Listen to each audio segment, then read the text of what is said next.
Bienvenue sur notre chaîne. Nous sommes heureux de vous retrouver pour une nouvelle vidéo qui traite d'un sujet aussi fascinant qu'important, la fin du monde selon l'islam. C'est un thème qui suscite beaucoup de curiosité et d'interrogation. L'islam offre une vision unique et détaillée de ce que sera la fin des temps, avec des signes et des événements qui marqueront l'humanité dans les dernières étapes de son existence. Mais comment se déroulera exactement la fin du monde ? Quels sont les signes, parfois subtils, parfois spectaculaires, qui nous annonceront l'arrivée de cette grande échéance ?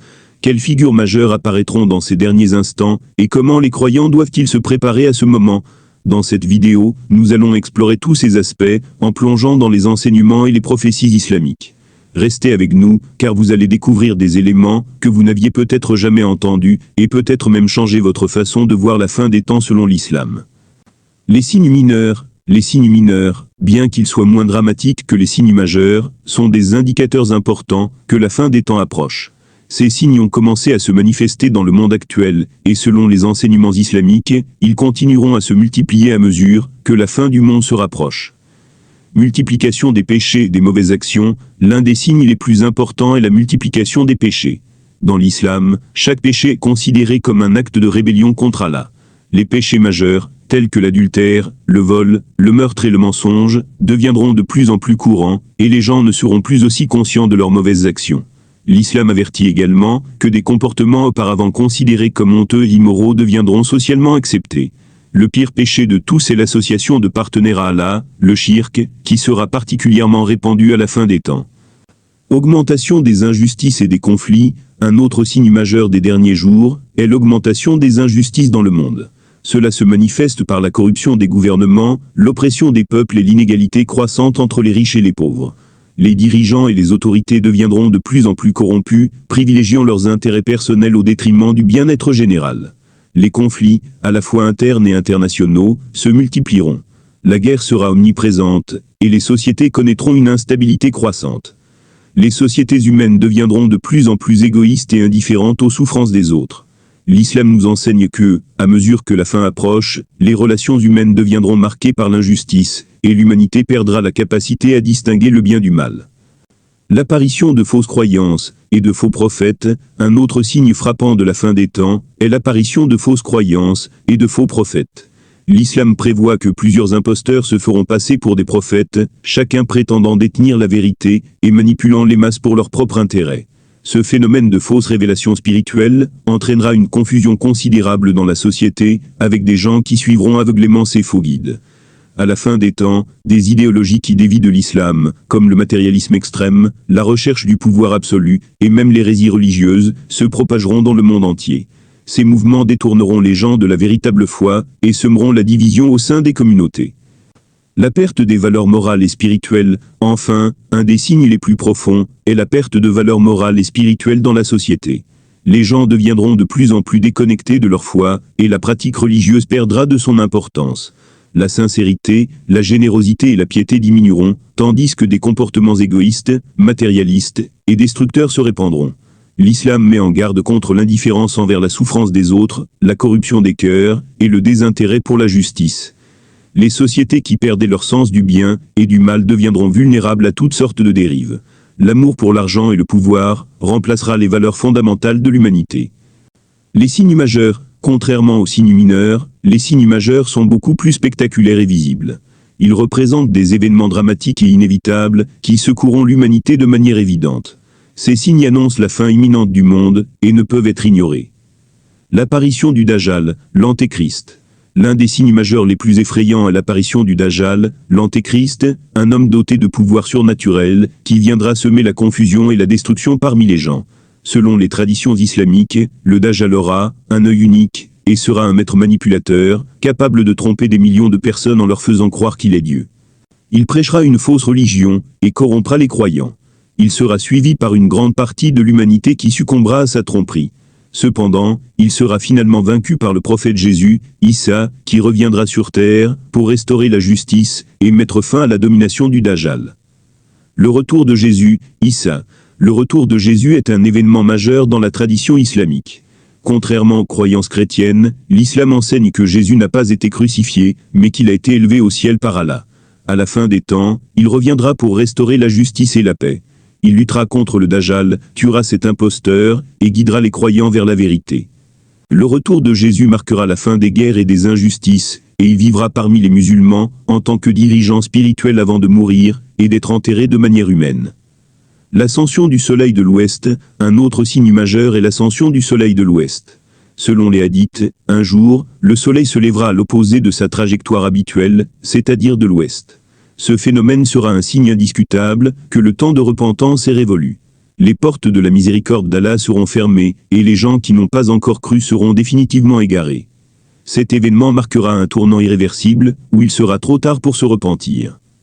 La sortie de Gog et Magog, enfin, l'un des derniers grands signes de la fin des temps, est la sortie de Gog et Magog, deux peuples primitifs qui, selon les hadiths, se trouveraient dans une région isolée du monde. Ils finiront par sortir, et se déverser sur la terre, provoquant chaos et destruction. Leur violence sera incontrôlable, et ils semeront la terreur partout où ils iront. Cependant, leur ascension sera stoppée par un acte divin, avant que la fin des temps n'arrive pleinement. Les signes avant-coureurs.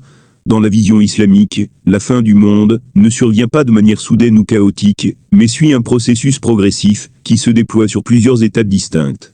Ce processus commence avec des signes avant-coureurs, des indicateurs qui préfigurent la grande apocalypse. Ces signes sont d'abord mineurs, et à mesure que le temps avance, ils deviennent de plus en plus graves, marqués par des événements majeurs qui secourront l'humanité. Les signes avant-coureurs. Les signes sont divisés en deux catégories, les signes mineurs et les signes majeurs. Les signes mineurs sont des phénomènes qui se manifesteront progressivement et affecteront le monde et la société de manière plus subtile.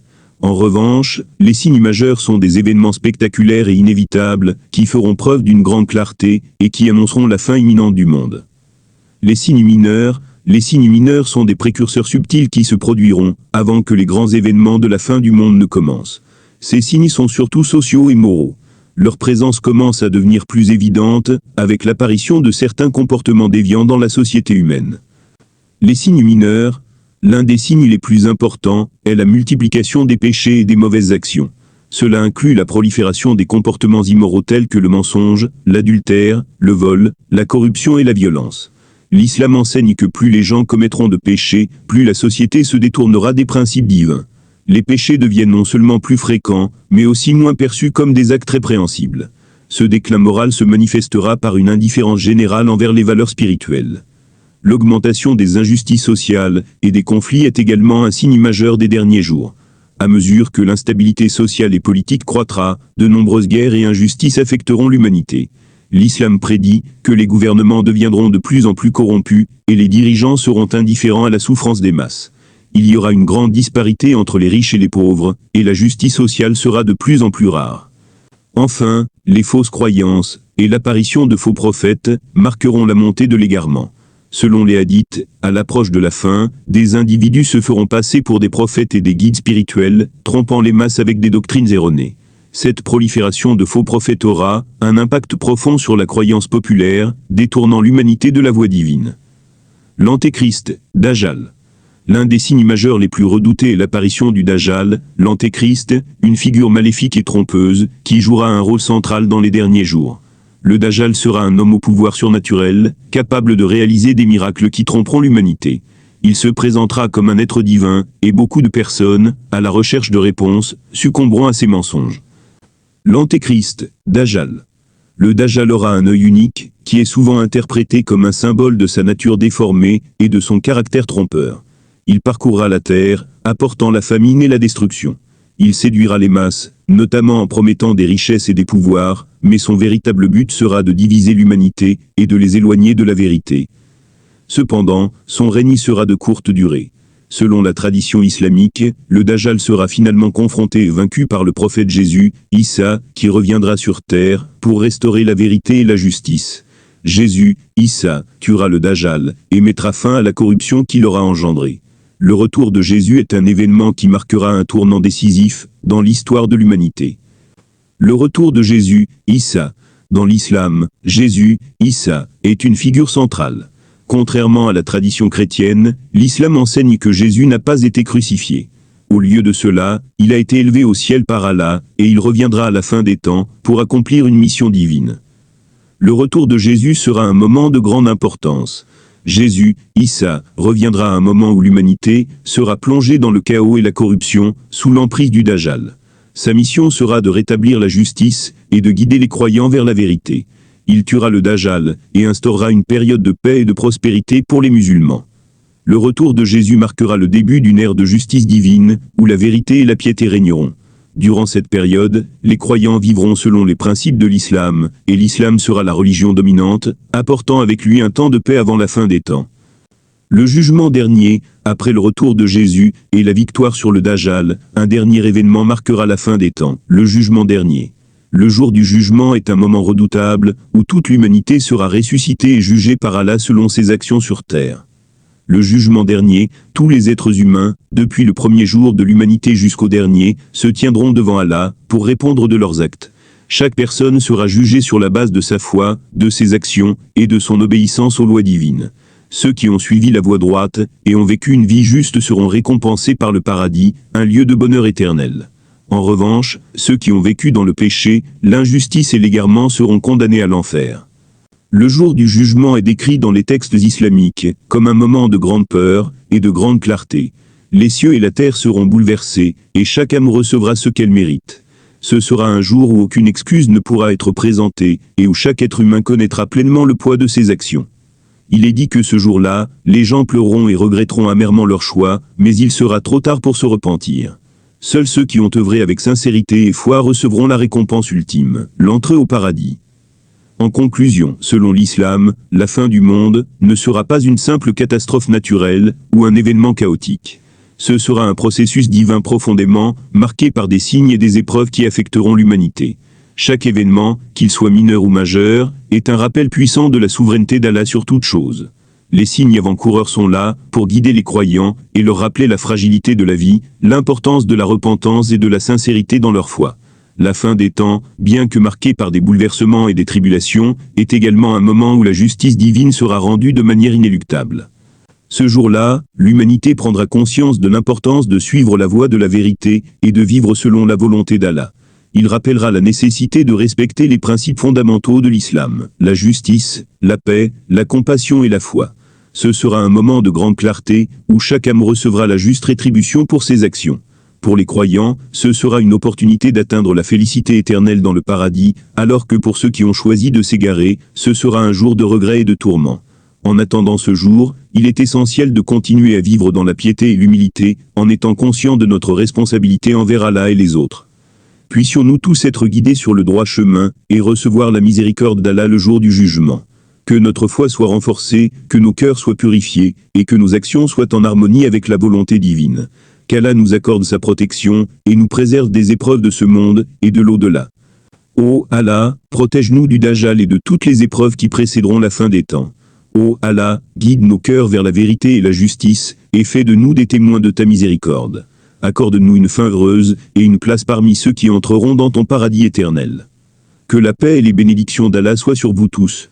Si vous avez apprécié cette vidéo, n'oubliez pas de liker, de vous abonner, et de partager avec vos amis. Et surtout, n'oubliez pas de laisser vos commentaires. À bientôt pour une nouvelle vidéo.